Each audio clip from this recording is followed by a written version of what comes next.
what the scientific literature suggests is that ADD, at least in its milder forms, if you're high functioning, that it can actually be a creative benefit, that adults who have been diagnosed with ADD are actually more likely to be eminent creative achievers in the world, and that people who are more distractible, this is often known as low latent inhibition. So these are people who, when the air conditioner turns on, look up at the air conditioner. When they're at a cocktail party, they're always eavesdropping on the conversations taking place just next door.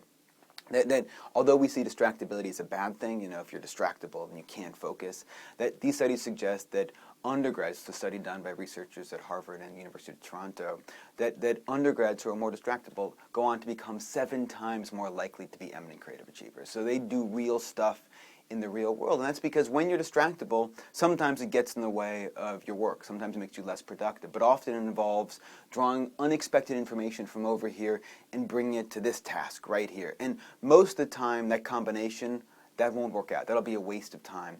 But every once in a while, that leads to a really cool new idea. So I think we've got this model of productivity and attention that is just too narrow. Sometimes you want to work, but sometimes you also want to daydream. Sometimes you want to goof off. Sometimes you want to talk out of turn. So we have to find a way to embrace both. It's not, not paying attention is not always a deficit.